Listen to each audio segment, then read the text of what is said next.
Hey guys, welcome back to another video. In this video, I'm going to be talking about the basics of electrical outlets. First off, in these 6 outlets, I want to talk about a basic residential outlet. This is a 15 amp basic residential outlet, and by 15 amp, it means that you probably shouldn't plug in big heavy equipment like a washing machine into it. You should plug in big heavy equipment like washing machines into a 20 amp outlet like this. I don't mean you need to do this specific one, but as far as amps go, you're going to want a 20 amp outlet like this one. You can tell this is a 20 amp outlet because of the little winking eye right there. That tells me that it's a 20 amp outlet. Okay, so first off, with this residential 15 amp outlet, I just want to talk about the very basics. The first thing is, so a ground wire like this would get attached here. You would do a loop around it and attach it right here and then tighten it down. Next, our black wire would get looped around the gold screw or brass. And next, the white wire would get wrapped around the silver. So basically, ground to green, black to brass, white to silver. You can also, on these types of outlets, do something called backstabbing, which for the black and white wires, you could stab them into these holes right here. But these holes, although you can do it and it is fast, it's also known as speed wiring. It's recommended that you don't do this because there's more of a chance of the outlet failing. Okay, so these outlets are basically the same as far as their basic residential outlets, and you can see here that it says 20A stands for 20 amps, and this one says 15A stands for 15 amps. So I'm going to demonstrate right now how to put these on these. So first things first, we are going to do the ground.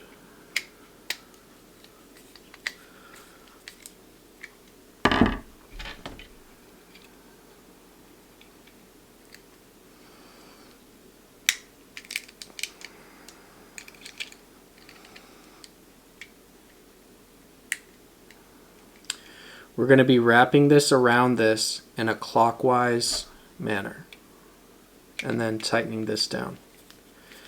The reason that we don't do counterclockwise is because when you put it on counterclockwise and you tighten the screw down, it actually pushes out the wire to the side instead of just pushing it down and basically flattening it in a sense for a secure connection.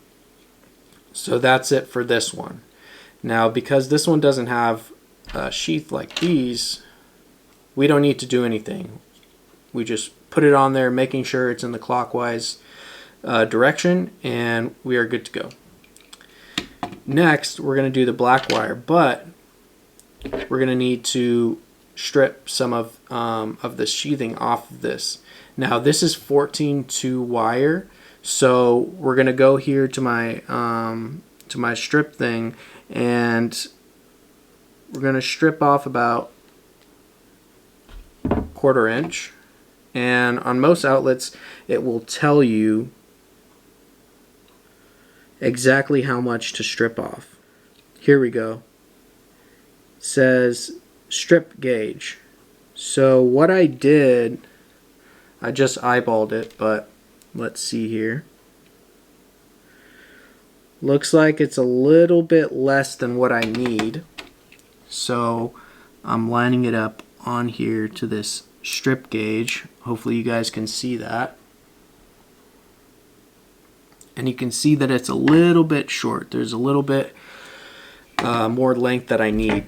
So I'm going to go back on here, put it in the 14 on the solid side, because this is not stranded wire. This is solid wire. Take off a little bit more, put it on the strip gauge, and that's perfect. So we're going to go to our gold screw. We have one right here. And okay, making sure we're going in the clockwise motion. Clockwise direction, I mean. You want to put it right around there. You don't want it going too far in this direction. But that looks pretty good.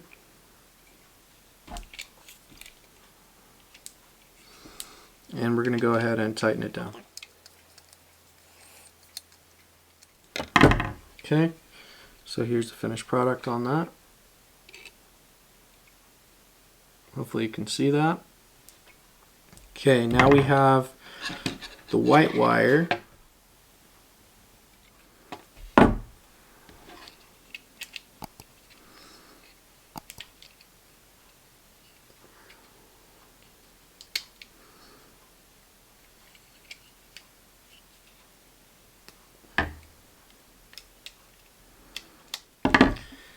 Okay, and here is the finished product on that.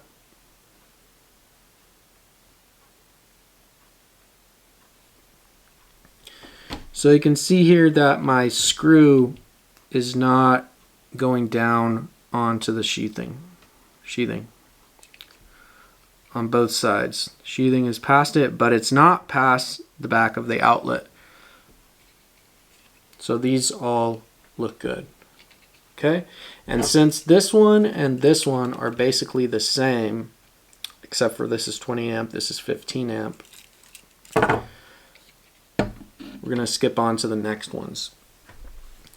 So these two, the only difference is that this one is not tamper resistant and this one is tamper resistant. So basically that means it's for kids. If they stick something in there, you would need to push in on both of them simultaneously for the little doors to open up. If they don't push in on both sides simultaneously, it's not going to pop open unless they use a lot of force. So yeah, and these you would connect the same exact way. You have the backstabbing speed wiring option, although that's not recommended, and you have the way that I just showed you guys on the sides right here. I'm going to move on to my favorite outlet, which is this Legrand commercial outlet. The reason that is because you can wire it in a different way, which is called back wiring. So basically you can loop it around and do it like that, but it gives you a different way to do it. Back wiring, you stick it straight in. So I will demonstrate that. Okay, so for back wiring, we are still going to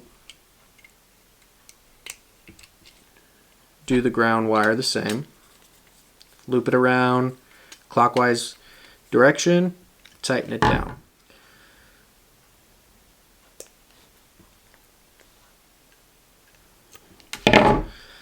Okay, we're going to take our black wire,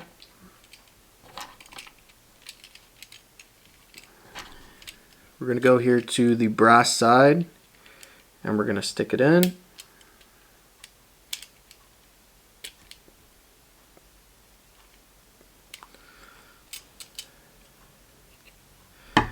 And we're going to tighten it down.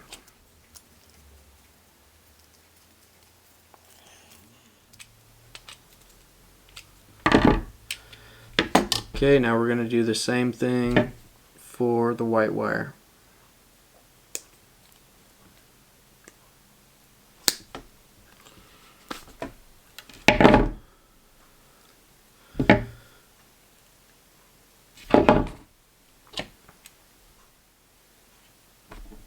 Okay, we stuck it in there.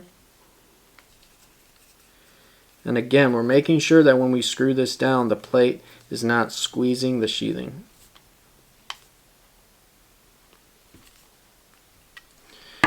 Okay, see how much easier that is? Instead of having to twist it around, you just go straight in.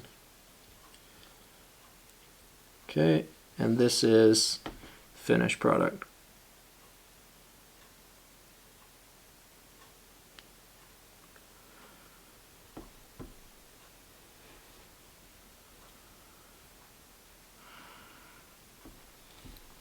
Okay, the last but not least is a GFCI outlet. So this outlet right here is commonly used in bathrooms, kitchens, and garages. And you'll notice that right here, it is also back wiring. We're going straight in,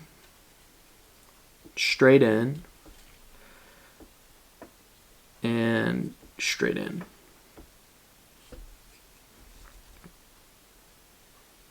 So, and this one also is a tamper resistant. Not all GFCI outlets are tamper resistant, but this one is. Don't forget to like and subscribe, guys. Drop those comments down below if you have any kind of suggestions, if you would have done something different. So yeah, I mean, I have these GFCI outlets in my garage, in my bathroom, in my kitchen.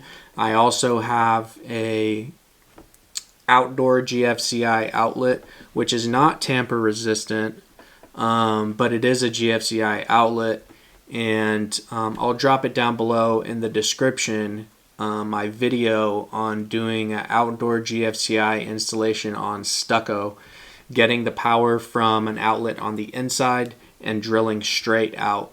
You guys should check out that video if you're interested in anything like that. One last thing I'll point out is that this GFCI has two places to put wires. The line, which is going to the power source, and the load. And the load is if you want to carry on power from this outlet to the next outlet. And if you do so, the next outlet that is hooked up into the load one will have GFCI protection as well. So imagine there's a wire, there's wires going from this one to this one. Even though this is not a GFCI outlet, it will have GFCI protection. That's pretty much it for this video. Just wanted to show you guys quick wiring basics as far as outlets go. And yeah, check out this Legrand commercial grade outlet that you can backwire. I'll drop a link down in the description for that as well from Amazon. They're about $2.50. So an outlet like this is going to cost about 75 cents, and this is going to cost $2.50. So it's a big increase in price, but I believe it's worth it. But to be honest, here at my house, I have a 5-year-old, so I'm mainly doing just tamper-resistant outlets like this, unless, of course, it's in a kitchen or a bathroom or a garage. But I do have just 2 GFCI outlets in my garage, and then from there, through the load wiring, I carry that GFCI protection to other tamper-resistant outlets like this one. So same thing, carrying it from the load to the next outlet carries on that GFCI protection. That's pretty much it for this video. You guys take care. Don't forget to like and subscribe. I'm out.